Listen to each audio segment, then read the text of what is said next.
নমস্কার সকল দর্শক বন্ধুদেরকে স্বাগত জানাচ্ছি এই মুহূর্তের অনুষ্ঠান আজকাল পরশু। আর আজকাল পরশু অনুষ্ঠানে এখনকার সময় কার সেটা তো আপনারা দেখেই বুঝে গিয়েছেন, অবশ্যই সৌভাগ্যের একমাত্র দিশারি যিনি, তার অনুষ্ঠান। তবে আজকের বিষয়টা খুবই খুবই গুরুত্বপূর্ণ বলে মনে করছি। তার কারণ হচ্ছে আমি কিছুদিন আগেই একটা এই সোশ্যাল মিডিয়ার যুগ বা ডিজিটালে আমরা প্রত্যেকেই তো সবসময় কখনো কখনো অ্যাক্টিভ থাকি।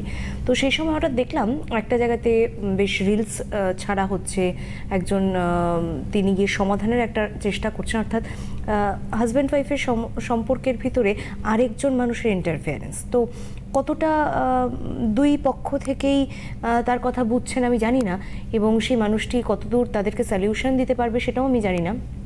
কিন্তু এর একটা যদি সঠিক পরামর্শ পাওয়া যেতে পারে, যদি অবৈধ সম্পর্কগুলোকে থেকে বেরিয়ে এসে সুস্থ সুন্দর একটা সুখী দাম্পত্য জীবনে আনা যায়, আর সেটা কিন্তু সম্পূর্ণ আপনার ভাগ্য, আপনার তার সাথে জন্মছক সবটা অ্যানালিসিস ব্যাখ্যা, তার ভিত্তিস্বরূপ কিন্তু একটা মানুষকে সেখান থেকে বের করে নিয়ে আসা যায়। এবং এই নিয়ে আজকে একটু আলোচনায় থাকবো। তবে স্বাগত জানাবো এই মুহূর্তে আমার সঙ্গে রয়েছেন জ্যোতিষতন্ত্রে তন্ত্রোক্ত গণেশ রাধিকা রাজশ্রী, সৌভাগ্যের একমাত্র দিশারি রাজশ্রী দিকে অনেক অনেক স্বাগত। নমস্কার। সিদ্ধিদাতা গণেশকে প্রণাম করে শুরু করছি। দেখুন, এই অবৈধ সম্পর্ক থেকে বের করে আনা, এটা এখনকার সমাজে না মানে ভীষণ মুড়িমুড়কির মতো হয়ে গেছে ব্যাপারটা। বহু ক্ষেত্রে দেখা যাচ্ছে যে শুধু যে দুজন অবিবাহিত লোকের মধ্যে সম্পর্ক হচ্ছে সেটাও ঠিক আছে, পরবর্তীতে সেই সম্পর্ক পরিণতিও পেতে পারে। কিন্তু আজকাল ম্যাক্সিমাম যেটা হচ্ছে যে হয়তো স্বামী স্ত্রী দুজনেই বিবাহিত, কিন্তু তারপরেও দেখা যাচ্ছে যে স্বামী হয়তো অন্য কারোর সঙ্গে যুক্ত, স্ত্রী হয়তো অন্য কারোর সঙ্গে পরকীয়ায় যুক্ত। হামেশা এই ধরনের ঘটনা হামেশা দেখা যাচ্ছে, এবং এর ফলস্বরূপ পরবর্তীতে বিচ্ছেদ, ডিভোর্স, এবং অনেক সময় যেটা দেখা যাচ্ছে সন্তান আছে, সন্তানরাও কিন্তু যথেষ্ট পরিমাণে ক্ষতিগ্রস্ত হয়। এই যে বাবা মার মধ্যে যদি বিভেদ বা দূরত্ব তৈরি হয়, সেটা থেকে কিন্তু যথেষ্ট পরিমাণ ক্ষতিগ্রস্ত হয় সন্তানরাও। একটা কথা আমি বলবো, যদি কাউকে কোনো অবৈধ বা আর ছোটরাও কিন্তু সেইভাবেই, ছোটরা যারা স্কুলে পড়ছে, এই ধরনের ছেলেমেয়েরাও বা এইচএস নিয়ে পড়াশোনা করছে, মানে খুব বাড়াবাড়ি কিছু বড় তারা নয়, সেক্ষেত্রেও দেখা যাচ্ছে যে আকছার তারা বিভিন্ন রকম রিলেশনে জড়াচ্ছে, এবং সেই রিলেশনগুলো অনেক ক্ষেত্রেই শুভ নয়, কিন্তু তাদের সেটা বোঝানো যাচ্ছে না। মাঝখান থেকে রিলেশনে জড়িয়ে পড়াশোনা, কেরিয়ার সব কিছু নষ্ট হয়ে যাচ্ছে। তো এইখানে দাঁড়িয়ে আমি যেটা বলবো, যদি আপনি মনে করেন আপনার প্রিয় কেউ, আপনার ছেলে হতে পারে, মেয়ে হতে পারে, আপনার হাজব্যান্ড হতে পারে, আপনার ওয়াইফ হতে পারে, যে কেউ হতে পারে, যে কেউ অবৈধ কোনো সম্পর্কে জড়াতে পারে, সেক্ষেত্রে কিন্তু একমাত্র রাস্তা হচ্ছে নারদ মুনির পুজো।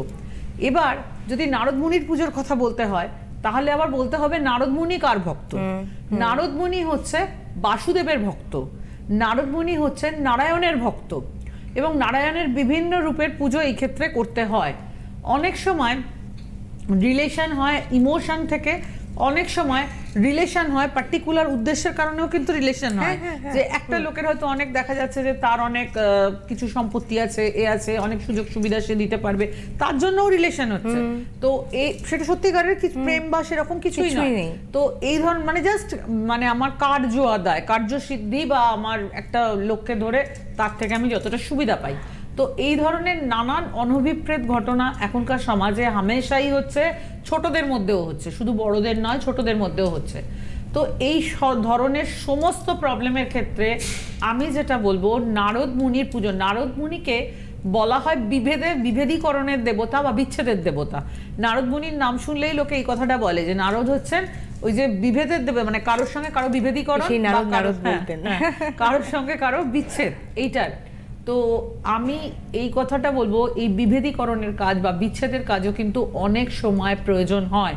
এখনকার দিনে হামেশা দেখা যাচ্ছে ছোটরা উল্টো পাল্টা সম্পর্কে জড়িয়ে পড়ছে, যার পরিণতি মোটেই সুখের নয়, যেটা বাবা মা বুঝতে পারছেন, কিন্তু সন্তানদের তারা কন্ট্রোল করতে পারছেন না। অনেক সময় দেখা যাচ্ছে বিবাহিত স্বামী স্ত্রী, তাদের বেশ দীর্ঘদিনের বিবাহিত লাইফ, তার মধ্যে অন্য কেউ ঢুকে পড়ছে। কখনো দেখা যাচ্ছে স্ত্রী অন্য কারো প্রতি আসক্ত হচ্ছে, কখনো দেখা যাচ্ছে স্বামী অন্য কারো প্রতি আসক্ত হচ্ছে। মানে আলটিমেট জিনিসটা, আর স্বামী বা স্ত্রী যদি অন্য কারো প্রতি আসক্ত হয়, সেখানে সন্তানরাও কোথায় বিরাটভাবে সাফার করে, প্রচন্ডভাবে সাফার করে। এই সমস্ত জায়গা থেকে বেরোনোর জন্য নারায়ণের কোনো একটি রূপের পুজো করা সব থেকে শ্রেষ্ঠ। সাধারণত এই ক্ষেত্রে আমরা ভগবান বাসুদেবের পুজো করি। ওং ভগবতে বাসুদেবায় নমঃ, এই যে মন্ত্র, এই মন্ত্র কিন্তু ভীষণ পাওয়ারফুল। এটি একটি দ্বাদশাক্ষর মন্ত্র এবং ভীষণ পাওয়ারফুল। আবার মানে এই মন্ত্রের দ্বারা কিন্তু যে কোনো মানুষকে যে বিপথে চলে যাচ্ছে তাকে কিন্তু ফিরিয়ে আনা যায়, তাকে তার প্রপার রিলেশন বা প্রপার সম্পর্ক বা হয়তো তার সম্পর্ক করার মতো বয়সও নয়, সেইখানে তাকে ফিরিয়ে আনা যায়। আবার অনেক সময় সম্পর্ক কিন্তু ট্র্যাপের জায়গায় যায়। ট্র্যাপের জায়গায় যায় বলতে কেউ কাউকে মনে করছে যে একে যদি আমি কোনোভাবে আমার গ্রিপে আনতে পারি তাহলে আমার অনেক সুবিধা হবে। এটা কোনো মেয়ের ক্ষেত্রেও প্রযোজ্য হতে পারে, কোনো ছেলের ক্ষেত্রেও প্রযোজ্য হতে পারে। অনেক সময় সম্পর্ক কিন্তু ট্র্যাপের মতো আসে জীবনে, সেটাও হয় যে হয়তো তার অনেক পয়সা কড়ি আছে, হয়তো সে খুব ধনী, সুতরাং তাকে একজন মানে একটা পুরুষও হয়তো কোনো মহিলাকে করতে পারে, ট্র্যাপ করতে পারে, আবার কোনো মহিলাও কোনো পুরুষকে ট্র্যাপ করতে পারে। এই ক্ষেত্রে কিন্তু ভগবান নৃসিংহদেবের পুজো করতে হয়। যখন এটা একটা ট্র্যাপ হয়ে যাচ্ছে তখন সেটা নৃসিংহদেবের পুজো, আর যখন সেটা ইমোশনাল প্রবলেম হচ্ছে তখন সেখানে বাসুদেবের পুজো। আলটিমেট ব্যাপারটা হচ্ছে যে জিনিসটা যদি শুভ হয় ঠিক আছে, সবসময় সেটা মানা যায়, কিন্তু শুভ না হলে সেটা কিন্তু মানা যায় না। আর অবৈধ সম্পর্ক থেকে বের করে আনার জন্য বেশ কিছু পন্থা আছে। হ্যাঁ, এটা নিয়ে আমরা আলোচনা করব এবং বিশেষ এইটা আমার জানার খুব ইচ্ছে ছিল যে কোনো তান্ত্রিক অবশ্যই আছে কিনা, আমরা এটা অবশ্যই জানবো। আরেকটা জিনিস হচ্ছে দিদির কাছে যারা আসেন, দিদির কাছে যারা দেখিয়েছেন অলরেডি, তারা প্রত্যেকেই জানে এই যে রেমেডির কথা বলা হয়, প্রতিকার প্রতিবিধানের কথা বলা হয়, এর পরবর্তী সময় কিন্তু সেই টাচে থাকতে হয়। অর্থাৎ সেটাকে কিভাবে আমি নিজের সাথে রাখবো বা কি করে নিয়ন্ত্রণ করবো, কি করে পরিচালনা করবো, একটু পালন করার ব্যাপার, একটু পালন করার। কিন্তু কারো সন্তান দেখা যাচ্ছে ভুল পথে চলে যাচ্ছে, এই কারোর সাথে রিলেশনে জড়ানো, সম্পর্কে জড়ানো, তো হয়তো তার সেই বয়সটাও নয়। এইখানে কিন্তু ওইটাই কথা, সেটা হচ্ছে যে বাসুদেবের পুজোই ম্যাক্সিমাম করা হয়, কিন্তু কখনো সম্পর্ক যদি ট্র্যাপের জায়গা নেয় তখন সেটাকে তখন নৃসিংহদেবের পুজো করতে হয়। দুটোই কিন্তু নারায়ণের রূপ, একদম তার মাধ্যমে বের করে এবং দুরকম রূপের পুজো কেন করছি আমরা, কিভাবে সেখান থেকে বেরিয়ে আসতে পারবো, আলোচনা অবশ্যই থাকবে। বন্ধু রয়েছেন, নমস্কার, কে রয়েছেন টেলিফোন লাইনে? হ্যালো। হ্যালো, হ্যাঁ আমি গুয়াহাটি থেকে বলছি। হ্যাঁ, গুয়াহাটি থেকে, নমস্কার, বলুন। হ্যাঁ, আমার মেয়ে সম্পর্কে জানতে চাই। আচ্ছা, অনুষ্ঠান নিশ্চয়ই দেখেন? হ্যাঁ হ্যাঁ, অনুষ্ঠান দেখি। আমার দিদির ছেলে গেছিল শিলিগুড়ি চেম্বারে। আচ্ছা, কি বিষয়ে? কি বিষয়ে? ও ল পড়তো, ওনার কাছে গিয়ে ও মাহিন্দ্রতে চাকরি পেয়ে গেছে। বাহ, মানে লয়ার হয়ে গিয়েছেন? হ্যাঁ হ্যাঁ, বাহ, কনগ্রাচুলেশনস।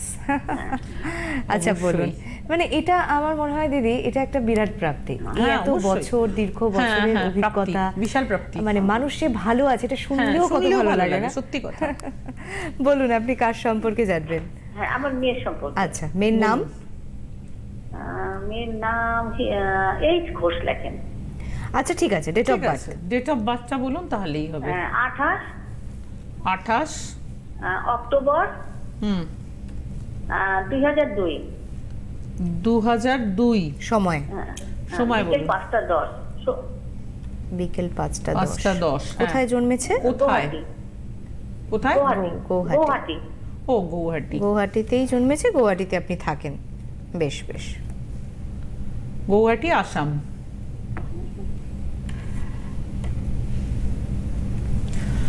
আচ্ছা, 28 অক্টোবর 2002 সেদিন ছিল সোমবার, বিকেল 5:10, গৌহাটি, আসাম। মেষ লগ্ন, কর্কট রাশি। হ্যাঁ, মেষ লগ্ন, কর্কট রাশি। এক সেকেন্ড, মেষ লগ্ন, কর্কট রাশি, পুনর্বসু নক্ষত্র।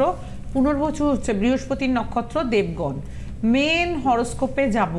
মেন হরোস্কোপে যেটা দেখতে পাচ্ছি, গ্রহরা সবাই মার্গী অবস্থায় রয়েছে। শুক্র তুলাতে বক্রী অবস্থায় রয়েছে, শনি মিথুনে বক্রী অবস্থায় রয়েছে।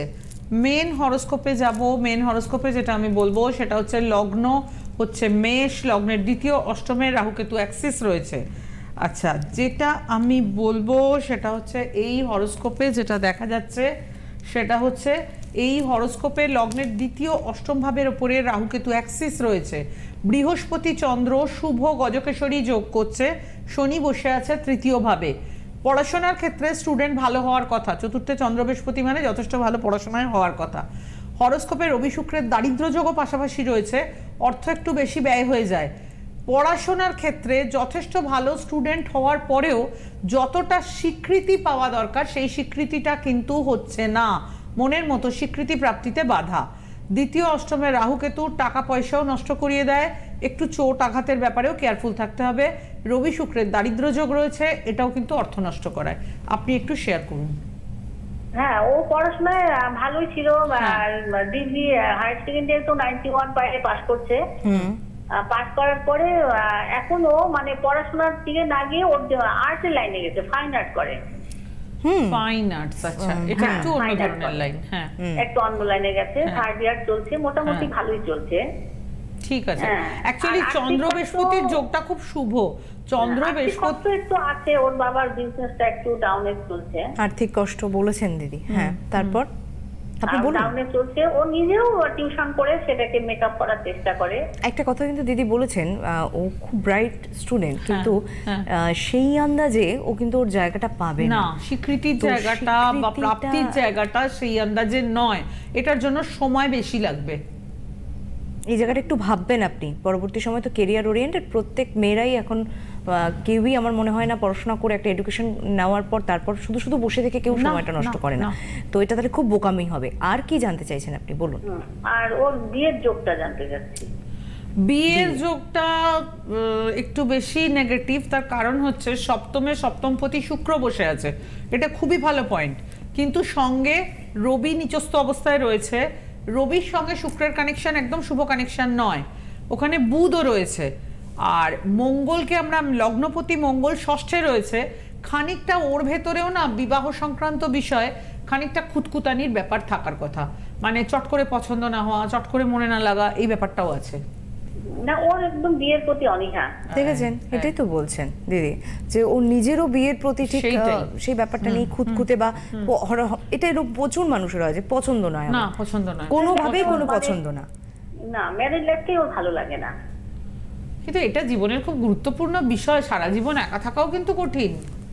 আমরা আজকে একটা মানে বললাম না, আমি শুরুতে ভীষণ গুরুত্বপূর্ণ আলোচনা করছিলাম, যে সবটা ঠিকঠাক করে ম্যাচিং করে যেন ওর মনোবৃত্তিটা আসে যে আমি বিয়ে করব। হ্যাঁ, তার জন্য তো আপনাকে যোগাযোগ করতে করা যায়, তার জন্য আপনাকে যোগাযোগ করতে হবে।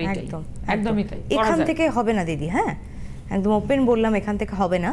তার জন্য আসুন, ওর জন্মছক নিয়ে দিদি আবারও বসবেন, আপনার সাথে বিভিন্ন বিষয় নিয়ে আলোচনা করবেন, তাতে আপনি কতটা সহমত হচ্ছেন সেটাও আপনি প্রকাশ করবেন, এবং অবশ্যই সেখান থেকে বেরোনো যায়। আমরা খুব সুন্দর একটা আলোচনা করছিলাম আজকে, যে এই যে বৈবাহিক জীবন নিয়ে আমরা দেখুন, আপনি মা হয়ে কত চিন্তা করছেন, আর সেটাই যদি জন্মছক না মিলিয়ে বা সবকিছু ঠিকঠাক না দেখে, অনেকেই আছেন ঝোঁকের বসে বিয়ে করেন, তারপরে প্রচন্ডভাবে জীবনে সাফার করেন, এটা হামেশা হয়। খারাপ লাগার জায়গাটা এটাই যে এক তো অর্থ নষ্ট, ঠিক মানলাম, এত মানুষ লোকজন নিয়ে আয়োজন করে সবকিছু বৃথা হলো, তারপর একটা সবথেকে বড় জায়গা ইমোশনাল, মানে ওই ইমোশনটা না সব জায়গায় হয়তো সবভাবে প্রকাশ করতে পারবেন না, না পারছেন গিলতে, না পাচ্ছেন ওগরাতে, একদমই তাই। বহু সময় এটা হয় যে হুট করে একটা ডিসিশন নিয়ে বিয়ে করে ফেললো, তখনকার মতো একটা আবেগ এলো, পরবর্তীতে দেখা যাচ্ছে দাম্পত্য জীবনে প্রচন্ড দুজনের মধ্যে ডিফারেন্স, মেন্টাল ডিফারেন্স, সেই বিয়ে সুখের হচ্ছে না একদম। আচ্ছা, আমি একটুখানি আপনাদের একটু বলে রাখতে চাই, 9830693535 থাকছে বুকিং নাম্বার, অথবা 9830693579। দেখুন আমাদের টিভি স্ক্রিনে রয়েছে দুটো নাম্বার। এছাড়া হাওড়া ময়দান, ব্যারাকপুর সৌভাগ্যচক্র, ওদিকে গড়িয়াহাট ভাগ্যচক্র, শ্যামবাজার, কৃষ্ণনগর, খড়গপুর, বর্ধমান, দুর্গাপুর, সমস্ত জায়গাতে চেম্বার রয়েছে। ফেসবুকটা বলে রাখি যে গণেশ রাধিকা রাজশ্রী সার্চ করবেন, ইউটিউবেও সেম নামে পাবেন গণেশ রাধিকা রাজশ্রী। ইউটিউবে যদি পারেন তো সাবস্ক্রাইব করবেন, পরবর্তী সময় যে অনুষ্ঠানগুলো আপলোড হবে সাথে সাথে আপনারা কিন্তু দেখতে পাবেন, অর্থাৎ একটা সাবস্ক্রিপশন খুব দরকার। সাথে সাথে অনলাইন বুকিং, যারা অনলাইন প্রেডিকশন পেতে চাইছেন বা হয়তো বুকিং করে উঠতে পারবেন না এই নভেম্বর ডিসেম্বরের যে কটা ডেট আমি পরে বলবো, তারা 9330789557 অবশ্যই বুকিং করতে পারেন। কেউ রয়েছেন আমাদের সঙ্গে টেলিফোন লাইনে। বন্ধু নমস্কার, কে রয়েছেন? হ্যালো, হ্যাঁ নমস্কার, আমি তমলুক থেকে বলছি, মনীষা পাত্র। কোথা থেকে বলছেন? তমলুক থেকে। তমলুক থেকে, হ্যাঁ হ্যাঁ বলুন বলুন। আমার ডেট অফ বার্থ হচ্ছে 28/9/1997। 28/9/1997। হ্যাঁ, দুপুর 2:30। দুপুর 2:30? হ্যাঁ, দুপুর 2:30 PM। কোথায় জন্ম? তমলুক। তমলুক।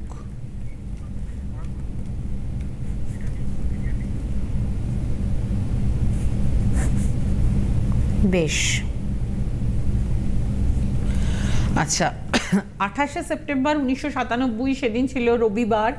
দুপুর 2:30 তমলুকে জন্ম, মকর লগ্ন সিংহ রাশি, মকর লগ্ন সিংহ রাশি, মঘা নক্ষত্র, মঘা হচ্ছে কেতুর নক্ষত্র, দেবাড়ি বা রাক্ষসগণ। মেন হরোস্কোপে যাব। মেন হরোস্কোপে যেটা দেখতে পাচ্ছি সেটা হচ্ছে হরোস্কোপের লগ্ন হচ্ছে মকর, মকরে শ্রবণা নক্ষত্রে জন্ম। হরোস্কোপে গ্রহরা মার্গী অবস্থায় আছে, বৃহস্পতি মকরে বক্রী অবস্থায় আছে, শনি মিনেতে বক্রী অবস্থায় আছে, দুটো গ্রহ বক্রী অবস্থায় আছে। আচ্ছা, এবার মেন হরোস্কোপে যাব। মেন হরোস্কোপে আমি যেটা বলবো সেটা হচ্ছে লগ্ন হচ্ছে লগ্ন মকর, লগ্নে নিচস্থ বৃহস্পতি। তবে একটা জিনিস হচ্ছে বৃহস্পতি শনি ইন্টারচেঞ্জ করছে। আচ্ছা, যেটা আমি বলবো সেটা হচ্ছে যে এই হরোস্কোপে পড়াশোনার ক্ষেত্রে ভালো স্টুডেন্ট হওয়ার কথা, ম্যানেজমেন্ট রিলেটেড পড়াশোনা হওয়ার কথা, কিন্তু হরোস্কোপে বিবাহ ম্যাচিওর করার ক্ষেত্রে প্রচণ্ড বাধা দেখাচ্ছে। হরোস্কোপে দাম্পত্য জীবনের জায়গা শুভ দেখাচ্ছে না, এবং সব থেকে বড় কথা দাম্পত্য জীবনও পরের কথা, ফার্স্ট কথা হচ্ছে বিবাহ ম্যাচিওর করা। সেই বিবাহ ম্যাচিওর করার জায়গাটা কিন্তু মোটেই ভালো দেখাচ্ছে না। আপনি একটু শেয়ার করুন। আমি একটু কেরিয়ার সম্বন্ধে জানার ইচ্ছা। আমি আগে একটা কোর্স করেছি ম্যানেজমেন্টেরই, মানে এভিয়েশন এবং হসপিটালিটির আন্ডারে। সেটাই দিদি উল্লেখ করলেন। তারপর হ্যাঁ, ওটা করার পর আমি মানে ইন্টারভিউ দিয়েছিলাম বাইরে, তখন দিয়েছিল, কম টাকার জন্য যাওয়া হয়নি। তারপরে লকডাউন করে দেওয়ার পর আমি 2021-এ একটা জব করি। মানে সুইটেবল জব পাননি, এক খুব মনের মতো জব প্রাপ্তি হয়নি, একদমই তাই করতেন। হ্যাঁ, তো ওটা স্যালারি পাইনি, লাস্ট 2 মাস তো ছেড়ে দিয়েছি ওর জন্য। তো এখন আমি মানে জব খুঁজছি, তো আমার মনের মতো বা আমি ক্যারিয়ারটা আমার কেমন হবে একটু জানতে চাই। ক্যারিয়ার তো বেশ অবশ্যই দিদি সেই জায়গাটা ফোকাস অলরেডি করে ফেলেছেন, কিন্তু আরেকটা জিনিসও কিন্তু দিদি উল্লেখ করলেন, সেটা হয়তো আপনার এই মুহূর্তের প্রশ্ন নয়, কিন্তু পরবর্তী সময়ে আপনি কিন্তু আবারও পরবর্তী চেষ্টা করবেন দিদির সাথে যোগাযোগ করার। মানে এই দিনের এই কথাটা আপনি মনে রাখবেন, আপনার বিয়ের জায়গাটাতে কিন্তু বেশ কিছুটা সমস্যা দেখছেন, ভালো মতো বাধা আছে, আর এটাও জীবনে দরকার। বুঝতে পেরেছেন? হ্যাঁ হ্যাঁ। তো পুরো কারেকশনের একটা জায়গা তো ডেফিনেটলি রয়েছে। আর ওনার একটা মূল প্রশ্ন রয়েছে দিদি, এটা হচ্ছে যে চাকরি হবে কিনা বা হলে কবে নাগাদ, এরকম একটা চাকরির জায়গাটা মানে আমি যেটা বলবো চাকরি করার কথা, কিন্তু সেটা খুব মনের মতো নয়। এই যে যেমন ও করতো, কিন্তু ও করতো কিন্তু ছেড়ে দিয়েছে। ছেড়ে দেওয়াটা উচিত হয়নি, ওটা ধরে রেখে বেটার অপশন খোঁজা উচিত ছিল। এটা আপনি নিশ্চয়ই নিজের সিদ্ধান্তে নিয়েছিলেন যে আমি করব না চাকরি। মানে লাস্ট 2 মাস আমি টাকা দিচ্ছিল না কোম্পানি, ব্যাকলগ ছিল। হ্যাঁ, এরকম বহু জায়গায় হয়ে থাকে, এটা নতুন কিচ্ছু নয়। আপনি এর ভিতরে পড়ে গেছেন বা আপনার ভাগ্যে এটা ছিল, কিন্তু দেখুন আপনি কিন্তু সেই সময় তখন কি করেছেন, ছেড়ে দিয়েছেন, ঠিক? এখন একটা গ্যাপ তো নিশ্চয়ই রয়েছে, লকডাউন পিরিয়ডের সময় বলছেন, মানে বেশ ভালো গ্যাপ রয়ে গেছে। লকডাউন পিরিয়ডের পরে এটা জবটা করেছিলাম 2021-এ। কোন 2021-এ? এখন 2024-25 আসছে, তো সেই ওই টাইমের মধ্যে, সেই তো ওই সময়টাই করোনা পিরিয়ডের মধ্যে একদম।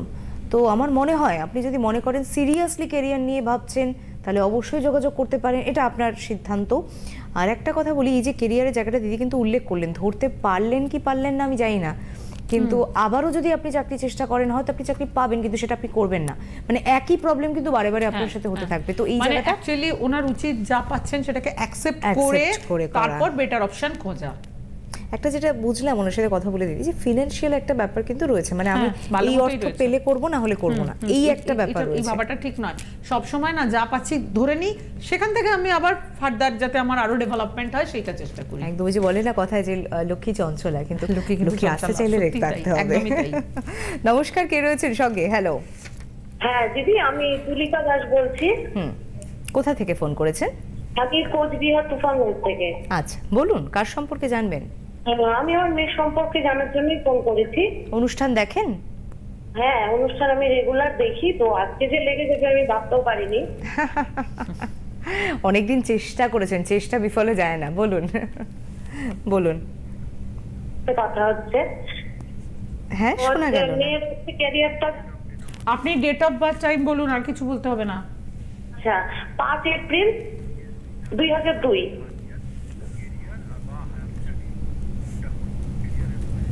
5 এপ্রিল 2002। হ্যাঁ, হলো। সময় 9টা 20। 9টা 20 কি সকাল না সন্ধে? 9টা 20, তুফানগঞ্জ। সন্ধ্যা না সকাল? সন্ধ্যা, সকাল। হ্যাঁ সকাল 9টা 20। আর জন্মস্থান হচ্ছে কোথায় বললেন? তুফানগঞ্জ? তুফানগঞ্জ। আচ্ছা, কোচবিহার, হ্যাঁ। কোচবিহার। কোচবিহার, হুম হুম।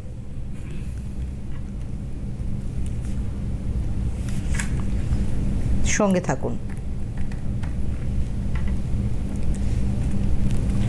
আচ্ছা, যেটা আমি বলবো সেটা হচ্ছে যে 5ই এপ্রিল 2002 সেদিন ছিল শুক্রবার, সকাল 9:20, কোচবিহারে জন্ম। হরোস্কোপে যেটা রয়েছে বৃষ লগ্ন ধনু রাশি, বৃষ লগ্ন ধনু রাশি। মেন হরোস্কোপে যাব বৃষ লগ্ন ধনু রাশি, উত্তরাষাঢ়া নক্ষত্র। মেন হরোস্কোপে যাব, মেন হরোস্কোপে যেটা বলবো গ্রহরা সবাই মার্গী অবস্থায় রয়েছে। মেন হরোস্কোপে যেটা দেখাচ্ছে সেটা হচ্ছে লগ্নে রয়েছে, লগ্ন বৃষ, লগ্নে রয়েছে মঙ্গল, শনি, রাহু, 3টে গ্রহ। শুক্র রয়েছে দশম ভাবের ওপরে, বৃহস্পতি রয়েছে লগ্নের দ্বিতীয়। যেটা আমি বলবো সেটা হচ্ছে এই হরোস্কোপে যেটা দেখছি, এই হরোস্কোপে মেডিকেল রিলেটেড কোনো সাবজেক্ট নিয়ে পড়াশোনা করলে যথেষ্ট ভালো অর্থ রোজগারের জায়গা রয়েছে। মেডিকেল রিলেটেড সাবজেক্ট নিয়ে পড়াশোনার যোগ, ভালো স্টুডেন্ট হওয়ার কথা, যথেষ্ট ভালো অর্থ রোজগারও করার কথা। কিন্তু হরোস্কোপে বিয়ের জায়গা খুব একটা শুভ নয়, বিয়ের ডিসিশন নেওয়ার সময় খুব ভেবেচিন্তে নিতে হবে। লগ্ন সপ্তমে রাহুকেতুও দাম্পত্য জীবনের জন্য শুভ পয়েন্ট নয়, প্লাস একটু শরীর খারাপ দেয়, এবং লগ্নে মঙ্গল মাঙ্গলিক দোষ করছে, এটাও দাম্পত্য জীবনের জন্য শুভ পয়েন্ট নয়। আপনি একটু শেয়ার করুন। হ্যাঁ দিদি, ঠিক আছে। হ্যাঁ, টিভির সাউন্ডটা মিউট করে দিন, হাতে খুব একটা সময় নেই, আমাদের কিছু আলোচনা বাকি আছে। হ্যাঁ, কি ঠিক আছে হ্যাঁ, সেটা বলুন। করেছি। হ্যাঁ, হ্যালো দিদি, যেগুলো বললেন সেগুলো আপনি শুনেছেন? হ্যাঁ, হ্যাঁ শুনেছি। হ্যাঁ, তারপর বলুন, শেয়ার। হ্যাঁ, আমি একটু কোশ্চেন ছিল যে ও কি মেডিকেল নিয়েই পড়বে এই নাকি অন্য দেখুন, কোনো জবের ইয়ে করবে? এত কিছু বলে দেওয়ার পরে যদি আপনি আবার একই কথা জিজ্ঞাসা করেন। ধন্যবাদ ফোন করার জন্য। আমার মনে হয় কোনো একটা যোগাযোগের সমস্যা হচ্ছে, নেটওয়ার্ক ইস্যু, অনেকটা দূর থেকে ফোন করেছেন। এনিওয়েজ, হেল্পলাইন নাম্বারে ফোন করুন, তার জন্য বুকিং করতে হবে আপনাকে। অনলাইন যদি দেখাতে চান 9330789557, আর যদি এসে দেখাতে চান 9830693535। প্রচুর জায়গায় কিন্তু চেম্বার রয়েছে, সেটা আমি এখন বলে রাখি। 26/11 কিন্তু গড়িয়াহাট ভাগ্যচক্র রয়েছেন। 27 তারিখে শ্যামবাজার জুপিটার বুধবার। আচ্ছা, ওদিকে 21 তারিখ আজকে বৃহস্পতিবার অনলাইন কিন্তু আপনি দেখাতে পারবেন অনলাইন, তবে হয়তো আজকে নাও পেতে পারে, টেস্ট কথা বলে দেখতে পারে। একদম আগামীকাল মানে 22 তারিখ কিন্তু আপনি বর্ধমানে পাচ্ছেন, 24 তারিখ আসানসোল, আর ডিসেম্বরের 6 তারিখ কৃষ্ণনগরে পাবেন, আর 9 তারিখ পাচ্ছেন হাওড়া ময়দানে। 28 ডিসেম্বরও রয়েছে উত্তরবঙ্গের শিলিগুড়িতে। একদম হাতে সময় নেই, কিন্তু দিদি আমি যে প্রশ্নটা রেখেছিলাম, তান্ত্রিক প্রয়োগ বা তান্ত্রিক এতে সত্যি কি অবৈধ সম্পর্ক থেকে বের করে নিয়ে আসা যায়? সম্পর্ক থেকে বের করে আনা যায়, এটা নিয়ে আবার আলোচনা করব। যে অবৈধ সম্পর্ক থেকে অবশ্যই বের করা যায় নারদ মুনির পুজোর মাধ্যমে, আর এর জন্য বাসুদেব বা নৃসিংহদেব যে কোনো একজনের পুজো করতে হয়। একদম, এবং ভক্তি, শ্রদ্ধা, বিশ্বাস, এই তিনটে নিয়ে। হাতে কি টাইম আছে? তাহলে আমি নৃসিংহ মন্ত্রটা একটুখানি বলে দেবো। কতক্ষণ লাগবে? সেকেন্ড? না, সেকেন্ড হলে না হবে না, তাহলে পরবর্তী পর্বের জন্য পরবর্তী পর্বের অবশ্যই অপেক্ষায় থাকলাম। অনেক ধন্যবাদ দিদি, ধন্যবাদ আপনাদেরকে। নমস্কার। নমস্কার। সাধিকা রাজস্বী দে এখন আপনাদের হাতের নাগালে। ঘরে বসে লাইভ কলে রাজস্বীদের সুপরামর্শ এবং তার দেওয়া প্রতিকার পেতে অবশ্যই ফোন করুন এই নম্বরে 9830693509। পরিষেবা চার্জেবল।